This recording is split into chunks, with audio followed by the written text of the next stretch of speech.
What would you like President Ramaphosa to do about the situation I that we've don't just know. seen on the screen? I don't know. Look, these are articles over the last few days. Death of people. Death. Death. Death. Horrible death. Death. I don't know. But you know that To there pick are anyone, people who are white dying. South Africans are fleeing because of the violence and racist laws. And this is all. We have a multi-party democracy in South Africa that allows people to express themselves, political parties to adhere to various policies, and in many cases, or in some cases, those policies do not go along with government policy. Our government policy is completely against what he was saying, even in the parliament. And they're a small minority party, which is allowed to exist in terms of our constitution. But you do Which- allow them to take land. No. You do allow them to take land. Nobody can And then take when land. they take the land, they kill the white farmer. And when they kill the white farmer, nothing happens to them. No, there is quite Nothing happens to There them. is criminality in our country. People who do get killed, unfortunately through criminal activity, are not only white people. Majority of them are black people. And we have now The been farmers are utilized. black. The farmers are not black. We- I don't now- say that's good or bad, but the farmers are not black. And the people that are being killed in large numbers, and you saw all those grave sites, and those are people that loved ones going, I guess on a Sunday morning, they told me, to pay respect to their loved ones that were killed. Their heads chopped off. They died violently. And, you know, I mean, we're here to talk about it, and I didn't we know would we'd get talk about it. involved here. We've been tracking some high tensions at the White House as President Trump meets with his South African counterpart, President Cyril Ramaphosa. The face-to-face is happening just days after a group of white South Africans were granted refugee status in the United States, a highly controversial move. That's right. And just moments ago, President Trump repeated an unverified claim that they have been subject to genocide, which South Africa vehemently denies. Let's get right to CNN's Kristen Holmes, who is at the White House. And Kristen, I know that you've been listening to this play out. Walk us through what happened. Yeah, this is growing increasingly more and more tense. We saw that the South African president came here with a real charm offensive. He was complimenting Donald Trump, saying that he wanted to reset relations, but things have really taken a turn. Now, all of this is about what you just brought up, which is this claim from President Trump that there is white genocide in South Africa. It is about the fact that there are white Afrikaners that Trump says are being pushed out of their land and being killed, something that the South African government denies. Now, Donald Trump was asked by a reporter in the room, what would it take for you to change your opinion on this, for you to see things differently? And the president of South Africa interrupted him saying, I'll take that one. I think what's going to help Donald Trump is talking to the delegation that I brought with me, that they will tell him that there is no white genocide in South Africa at this time. Part of the delegation there includes two world famous golfers, people who apparently, according to the South African president, Donald Trump asked to come along. Then, in what appears to be somewhat of an ambush, because they were clearly prepared for it, the White House, Donald Trump asks them to dim the lights, and they play a video, which they say is a documentary or news clips that show that there is white genocide. Now, just moments ago, when you guys came on the air, there was an official from South Africa trying to explain what was being seen in that video, saying that these are members of an opposition party, that this is not the government that is calling for the death of white farmers or for the death of white Afrikaners in South Africa. But this is clearly growing more and more tense. And I can tell you, I mean, this was a man, the president of South Africa, who came prepared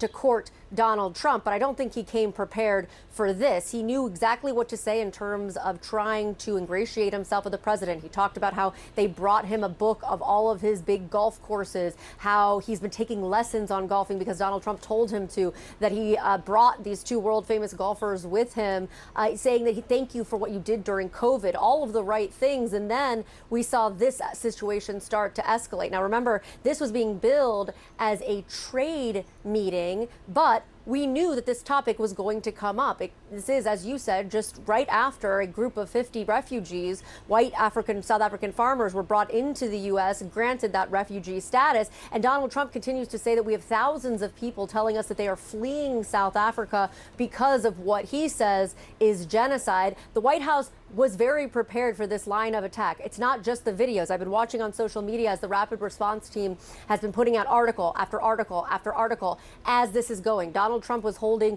articles that he had printed out to show headlines that he said purported white genocide. Again, the government is saying there is no white genocide. There is overall, and there is no evidence of that we have either. This is an unsubstantiated claim. This all stems from this idea that the land is being seized away from white farmers, and that is why they have been granted refugee status to come into the country because they fear being killed as well.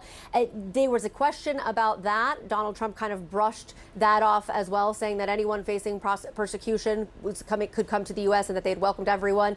But this is growing increasingly heated and increasingly tense after starting off with seemingly pleasantries. And this is not the first time we've seen this happening in these bilateral meetings in the Oval Office, where they start off, again, two people trying to have a discussion in front of the cameras, and then it has completely devolved into fighting. And again, you're now seeing other members of the delegation stepping in, saying that they want to clarify what's in the video. You have Donald Trump doubling down, tripling down on this idea. And it's still, as far as I can tell, I'm looking here, I think it is still going on right now. And this has been, I mean, it's been roughly 45 minutes of this, but probably the most surprising and certainly not normal part of these kind of interaction was the bringing in of this video and playing it for the South African president to say almost a gotcha moment of here's the evidence against you.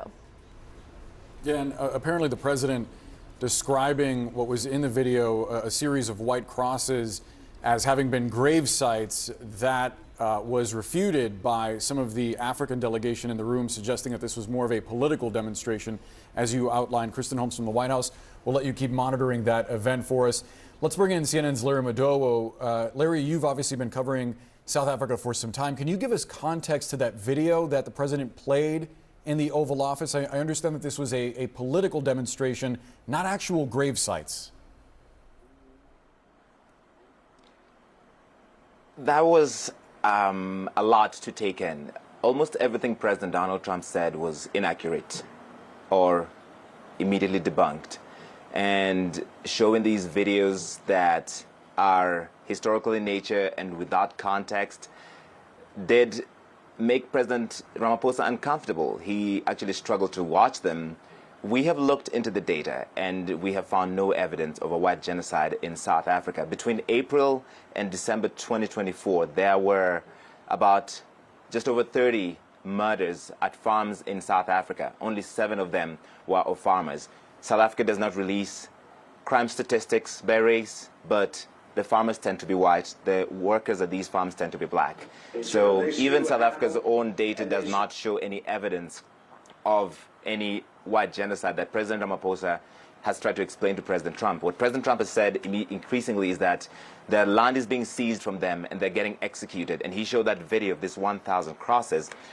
I've been covering South Africa for 15 years. I've lived and worked in South Africa. I know many South African friends. I spoke to President Ramaphosa last week, and he told me something that he repeated at that Oval Office meeting to President Trump, that we were taught at the feet of Nelson Mandela. If there's an issue, we talk about it, and we agree.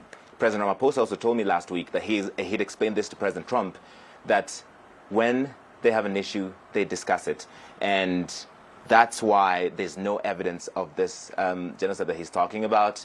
And South Africa, he said, is the only country in Africa where the colonizers came to stay and they've never driven them out. So all of these videos, that the presentation that he made, the multimedia ambush that they've just presented with these videos and the printouts, and you can see the agriculture minister from South Africa, from the DA, that is the white majority party that has traditionally opposed the African National Congress Party of President Ramaphosa. They're in a coalition government, and the agriculture minister is sitting there explaining that this is not true. What the videos show is Julius Malema, the far left opposition leader of South Africa. His party is called the Economic Freedom Fighters, and it also showed former President Jacob Zuma. What Julius Malema was singing, "Kill the Boer, Kill the Farmer," was an anti-apartheid song from the struggle against white minority rule in South Africa. They've explained that this is not a literal attack, call to attack and kill the farmer because of the historical nature of that, but it's been weaponized by groups in South Africa and increasingly by the MAGA right in the United States to essentially misrepresent what is going on in the country, Boris, Brianna. Also of note, Larry, can you speak? We heard there, and he was just sort of in the forefront of the camera shot, the agriculture minister, because it seemed that President Ramaphosa was kind of trying to show up with some backup, which is one of his ministers who is white, who is not from the same party as him, John Steenhuisen. Talk a little bit about that, as he was saying that black farmers have been affected by violence as well, and that this is really part of a larger issue of violence. Murder rate, by the way, in South Africa, multitudes the factor of what it is in the U.S., just as a reference point. Talk a little bit about that agriculture minister and what we heard. Right, that agriculture minister, John Steenhuisen, who is from the Democratic Alliance, the opposition party that's in coalition with the President Ramaphosa's ANC party, he explicitly said that the reason why he joined President Ramaphosa's government is to make sure that these extremist elements within the South African political scene don't get into power. He's referring to Julius Malema and former President Jacob Zuma. But he's in this position is interesting because he has repeatedly supported President Ramaphosa's argument that there is no white genocide. Otherwise, he would not be in a government that was carrying out these seizing land from white farmers and executing them, as President Trump believes. And the fact that he's the agriculture minister is especially important because the majority of farmers in South Africa are white. They own the majority of the land. This is why it's a major political issue, because the black majority do not own a lot of the land in South Africa. And he, as a white Afrikaner, is the agriculture minister of South Africa and is telling President Trump and the press there that he has not seen any evidence of a white genocide in the country. And President Trump insists that it's not being reported. In my experience reporting in South Africa, I don't think it's possible that 1,000 farmers could have been killed and buried along the roadside, and there's thousands of cars paying respects without anybody noticing it. But that's what President Trump believes. I've been speaking to some South Africans watching this live, and they say this is AfriForum propaganda. AfriForum is considered a white nationalist group by the Southern Poverty Law Center, and everything that President Trump has been saying in the White House is word for word their talking points. So they've succeeded in presenting their grievances to the highest office in the land, and President Trump has put that before the President of South Africa. And if you do look at some of the numbers that AfriForum itself has put out there, which is focusing on the deaths of white farmers, they're estimating it to be about 50 a year.